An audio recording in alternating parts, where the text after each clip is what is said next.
युवती के भाइयों के द्वारा दोनों की हत्या कर दी गई। नाज़रीन, भारत के शहर मुरादाबाद में 26 साल लड़के का एक कत्ल होता है जिसका नाम मोहम्मद अरमान है।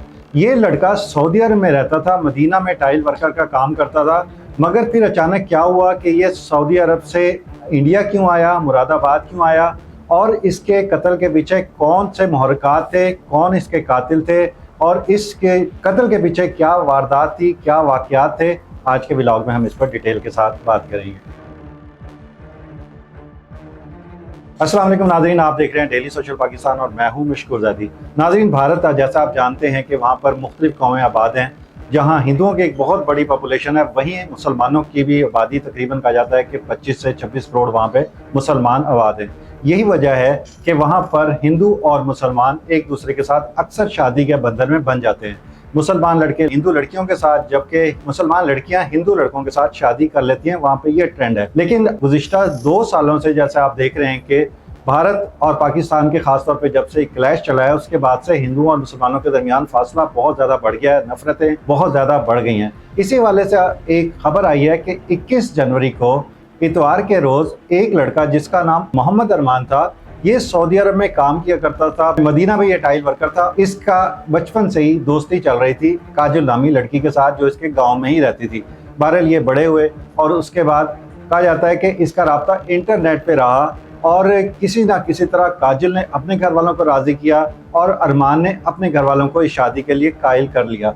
मगर जो लड़की के भाई थे, 3 भाई थे उनके, उसमें एक का नाम सतीश सीनी, दूसरे का नाम रिंकी सीनी और तीसरे लड़के का नाम जो उसका भाई था उसका नाम मालूम नहीं हो सका। बताया जाता है कि वो इस शादी से खुश नहीं थे, लेकिन उन्होंने अपने वालिदैन से नाकाबिल से इस बात का जिक्र किया कि वो इस शादी से राज़ी नहीं है, खुश नहीं है, और उन्होंने ये बात अपने दिल में रखी। ताहम वो ये प्लान बनाते रहे कि यूँ ही उनके हाथ अरमान लगेगा तो हम उसकी ज़िंदगी का खात्मा कर देंगे। और फिर यही हुआ कि शादी से 1-2 रोज़ कबल उन्होंने अरमान को अपने घर धोखे से बुलाया, और जब अरमान वहाँ गया तो उन तीनों भाइयों ने उसको काबू कर लिया।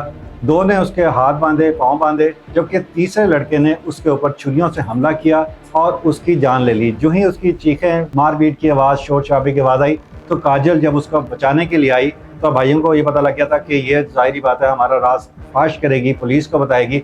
तो उन्होंने उसके साथ ही उसकी भी जान ले ली और उसको भी मार दिया। उसको मारने के बाद इन्होंने मुरादाबाद का एक नदी है, कंगन नदी या कंगन नदी उसका नाम है, मंदिर के ये पीछे है, वहां ले जाकर उन्होंने गड़ा खोदकर इन दोनों को एक ही गड्ढे में दफन कर दिया। अगले रोज अरमान वापस घर ना आया तो उसके घर वालों को तशवीश हुई और उन्होंने लड़की के साथ राब्ता कायम किया, मगर लड़की का फोन भी उस वक्त स्विच ऑफ जा रहा था। जिसके बाद लड़के के वालिदैन ने पुलिस में जाकर रिपोर्ट दर्ज कराई और फिर वो लड़की के घर गए। जब पुलिस वहां पे पहुंची, पता लगा कि वहां से तो जो काजल नामी लड़की है वो भी मिसिंग है।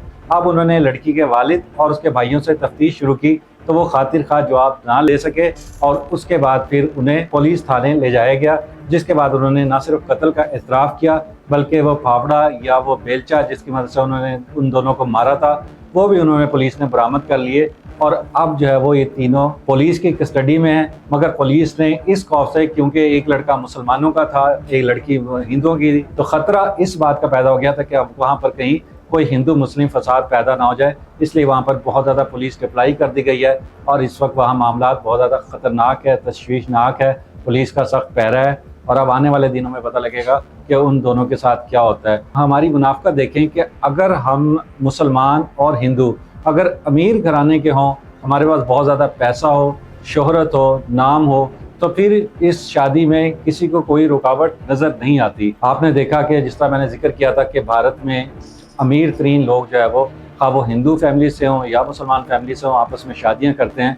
लेकिन यही जब गरीब आदमी कोई फ़ैसला करता है तो उसके लिए कानून भी हरकत में आ जाता है, उसके लिए तमाम लोग भी, मोहल्ले वाले भी इकट्ठे हो जाते हैं उसके ऊपर जुल्म सितम करने के लिए। तो ये कानून जब तक अमीर और गरीब का फ़र्क चलता रहेगा तो दुनिया इसी तरह मसाइल में घिरी रहेगी और मोहब्बत के दुश्मन इसी तरह मोहब्बत को कत्ल करते रहेंगे।